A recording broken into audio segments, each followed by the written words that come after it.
Good evening and welcome to the first broadcast of Star City Sports. I'm Michael Shively. And I'm Amsley Sinkbile. Over the next half hour, we'll be taking you into the world of sports. We'll cover the biggest national headlines and, of course, cover the teams near and dear to you on both the high school and collegiate levels.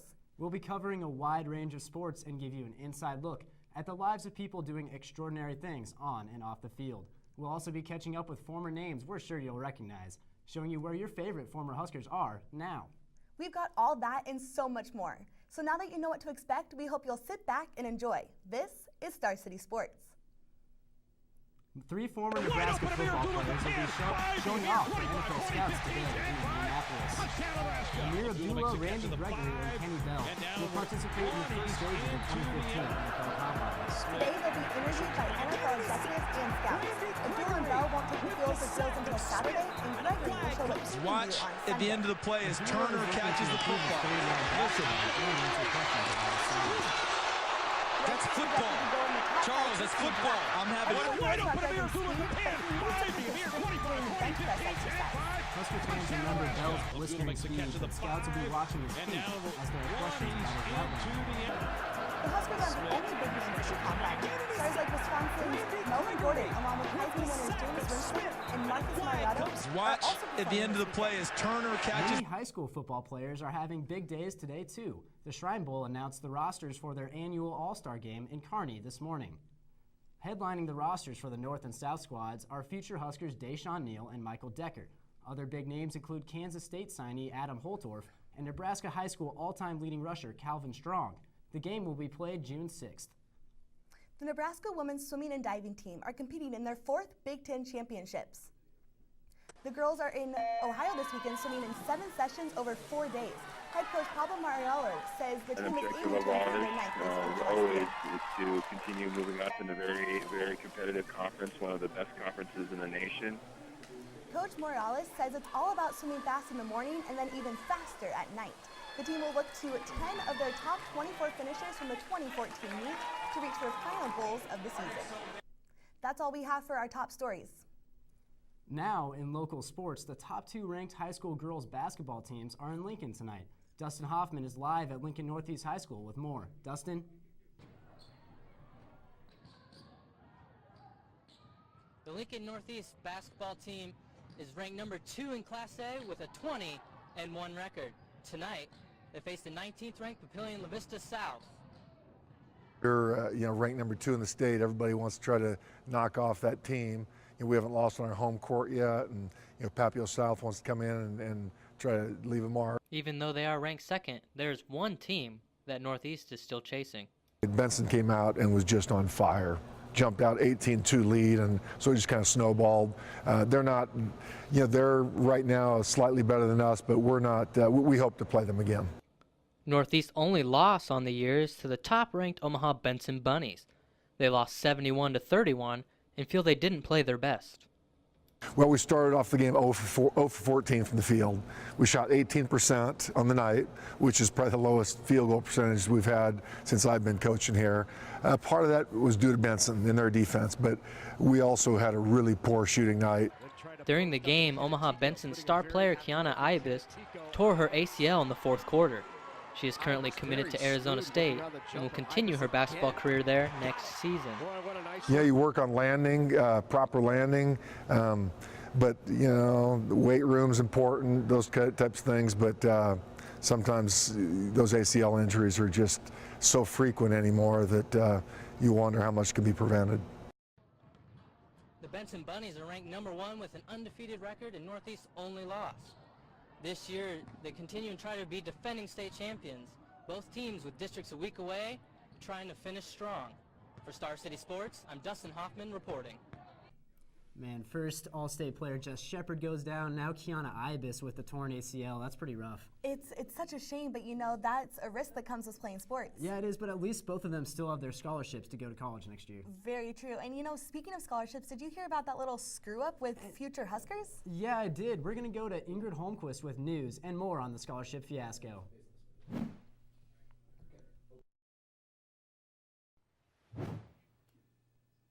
I'm Ingrid Holmquist with the news for the day. A fluke happened at UNL admissions when 500 prospective students were mistakenly awarded Regent scholarships through an email. The Regent Scholarship is a highly regarded award here at UNL, offering up to $27,000 of financial assistance. The email notifying new students of their award was sent out Friday, and moments later the applicants received a follow-up email admitting the mistake. U.S. District Judge Andrew Hannon halted the Obama immigration plan that was fought by many Nebraskans. Judge Hannon issued the temporary injunction that is now being appealed by the Justice Department.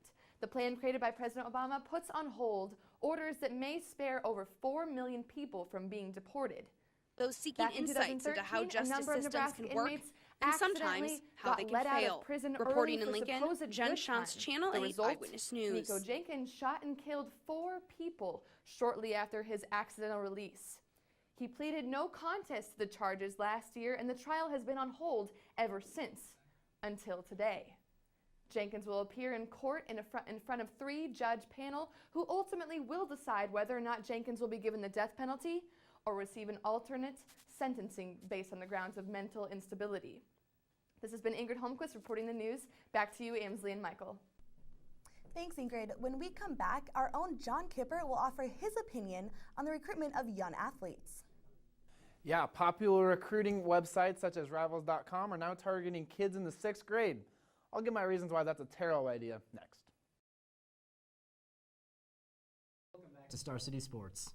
One of NASCAR's biggest legends will be on the pole this weekend at NASCAR's most hallowed ground, Daytona International Speedway. Jeff Gordon won that qualifying race in his 23rd year at the Daytona 500. Gordon was the first pole winner to eclipse 200 miles per hour since 1987. He announced last month that this will be his last season in the famous 24 car, retiring after 4 NASCAR championships and 3 Daytona 500 wins. Kobe Bryant has announced that he is not considering retiring, despite the rumors. Bryant is coming off of a slew of injuries and is 36 years old, but Bryant is still averaging over 22 points and 5 assists this year.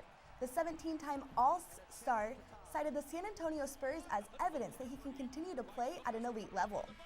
Bryant said, "I thought the Spurs were done 20 years ago. Those guys are still winning. I'm hoping I can have the same rebirth." You know, Amsley, sometimes when it's time to go, it's just time to go. I think it might be close to that time for Kobe. I completely agree. I mean, why stay in the game when you can just leave when you're on top? Kobe might be thinking something about the $25 million he's set to make next year that might influence his decision. And you know, it always does. Mm-hmm. Now we go to John Kipper to tell us about the middle schoolers who aren't getting paid but are already getting recruited by colleges. After a recent football camp in Boston, the recruiting website Rivals.com entered 2 new prospects into their huge database. Nothing too unusual, right? Well, it wouldn't be, except for the 2 prospects are only 12 years old. I understand that there's a growing interest in football these days, especially in the recruiting process. But why this early? They have 6 years of junior high and high school football before they get the chance to go to college. Yes, in Europe, they send kids that are even younger to soccer academies. But let's remember, soccer and football are very, very different. The best soccer player in the world, Lionel Messi, is 5'7", 148 pounds, smaller than every player that plays football for the Huskers. You have to be physically mature to play football.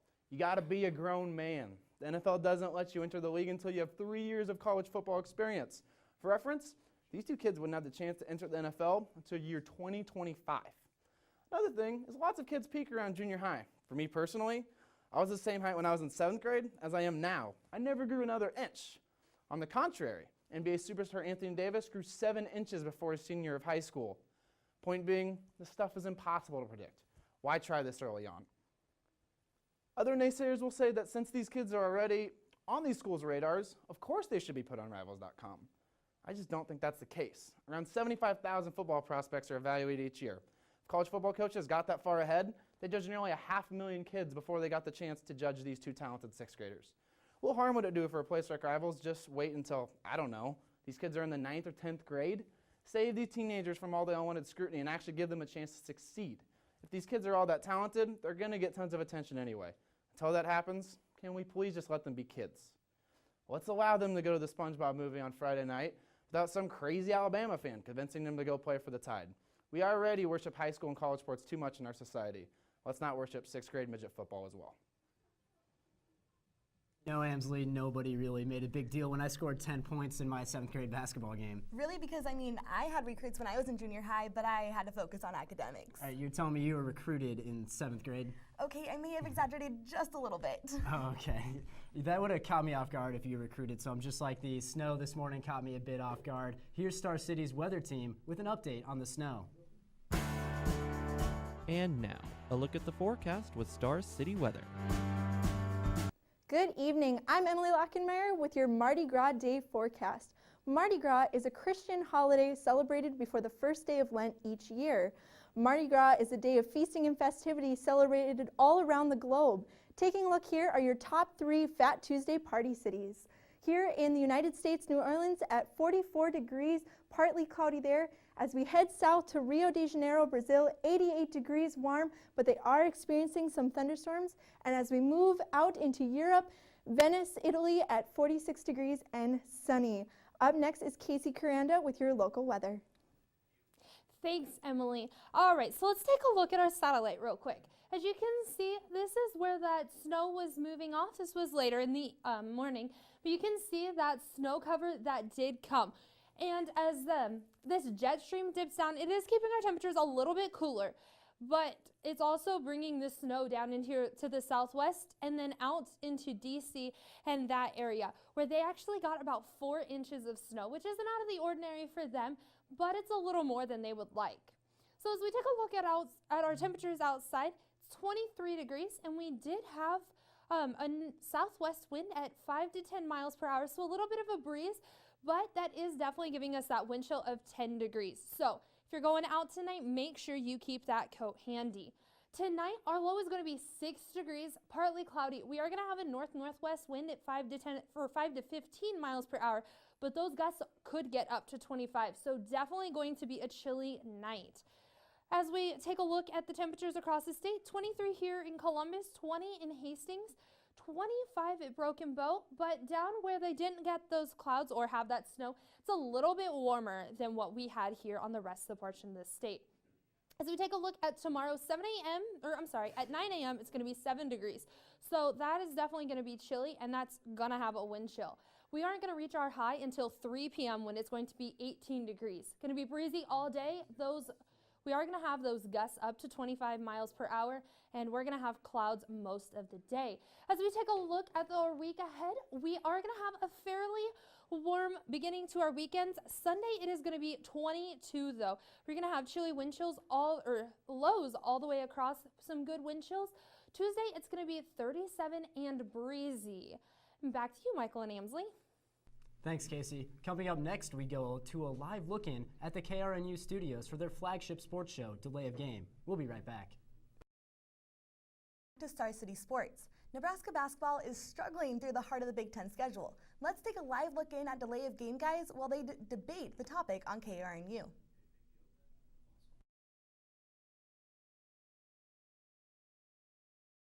Welcome in those of you joining us on TV on Star City News. We're broadcasting, of course, right now on 90.3 KRNU, KRNU2, and on the Star City Sports show here today. We're talking about Nebraska men's basketball and the interesting impact, Ryan Swanigan, Michael Snow here, that Craig Smith had on this Nebraska men's basketball team. And of course, as you just said, one of the reasons why this team isn't playing well is because they just don't have that rhythm and they're not playing as a unit. But additionally, Craig Smith being gone this year kind of is leaving that mark where this team just didn't, this year seems to just not have it together offensively. Now, we've said many times, and it is known, this defense is playing so well right now, and that's, you can give a ton of credit right there to Jim Molinari, new assistant coach coming from Western Illinois.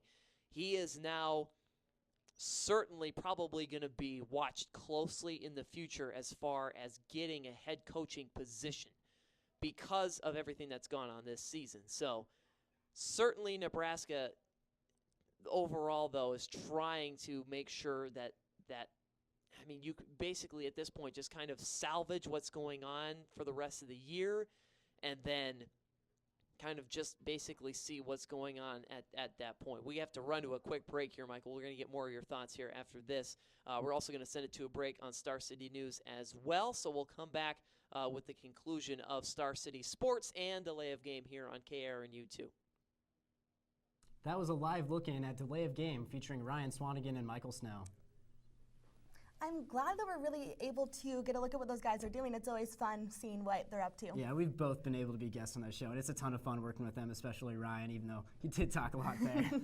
True. I mean, it's too bad that we just don't have the faces for radio. Yeah, it is. Amsley, you remember Corey Ross? He was a Husker running back about 10 years ago. I do. I remember I would be sitting in the stands with my family and we'd yell, "Go Pork Chop," every time he had a great play. Yeah, that name definitely has to go down in the nickname Hall of Fame for sure. You know, our own David Gass was able to talk to Ross earlier today for our segment, Where Are They Now?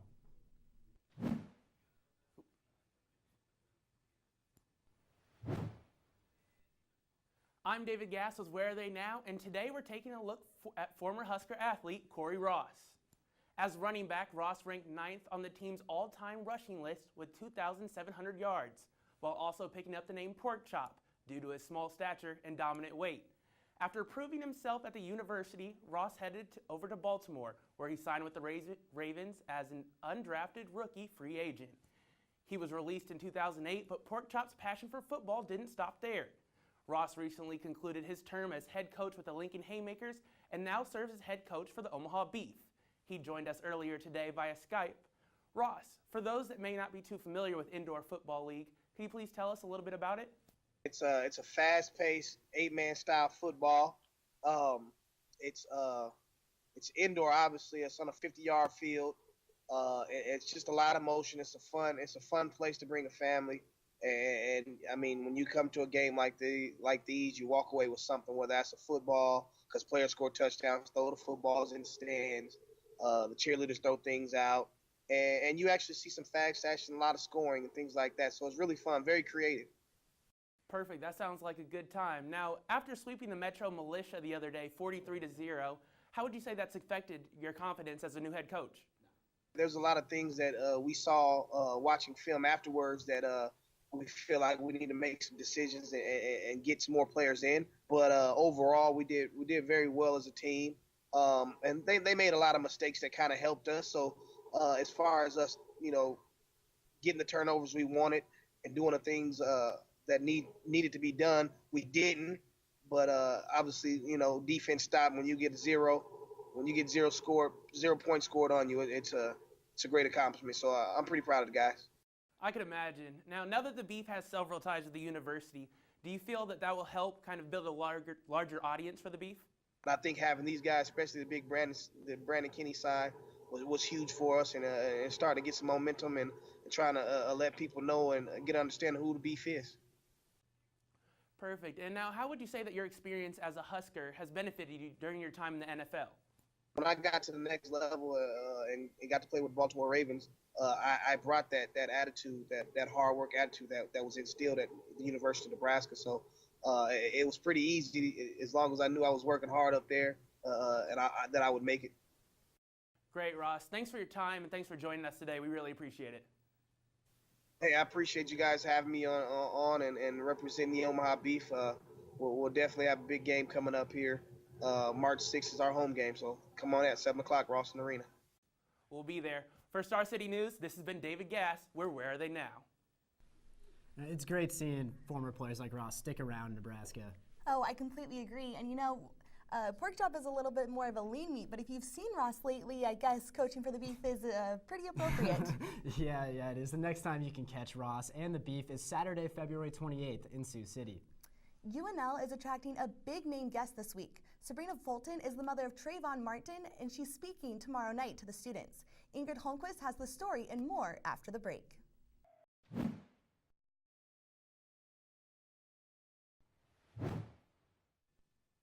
Welcome back. I'm Ingrid Holmquist with your second round of news for the day.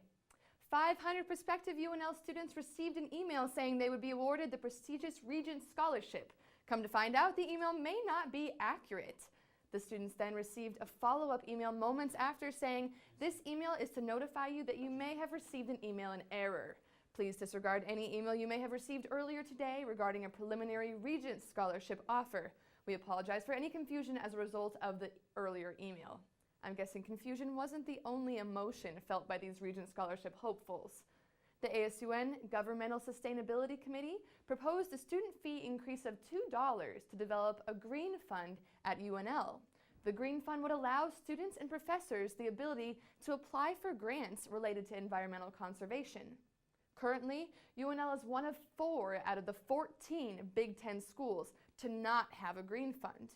If the motion to implement the fund passes, the fee increase will most likely increase gradually from 50 cents to $2 starting fall of 2016.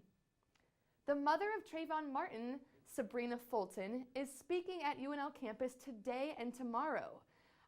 Her talk about personal responsibility and social change was originally on Wednesday night, but quickly reached a projected maximum capacity, resulting in the addition of yet another lecture. After the devastating loss of her 17-year-old son, Sabrina dedicated her life to being a spokesperson about the recurring racial profiling incidents that have resulted in brutal deaths. She aims to transform family tragedies into social change. The Free Talk is hosted by Oasis and started at 5 o'clock, so just about 10 minutes ago, in the Nebraska Union Centennial Room in Lincoln. This has been your news for the day. I'm Ingrid Holmquist reporting. Thanks, Ingrid. The NBA All-Star Weekend was this past weekend, and several stories are still being talked about on social media. Steph Curry dominated the three-point contest, and Zach LaVine flew through the dunk contest. For more highlights, we go to Doug Lowry with what's trending in social media.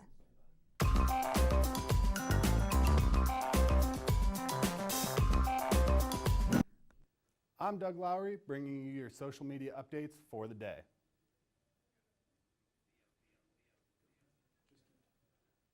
Michael Jordan turns 52 today, and Twitter came undone with birthday wishes for the 6-time NBA champ.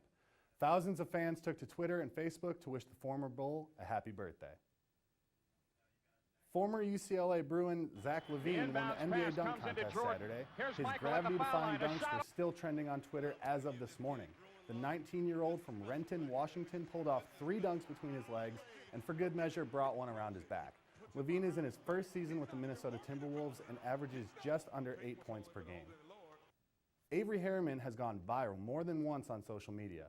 The son of Nebraska assistant basketball coach Chris Harriman was seen in videos at the hospital and arriving back home.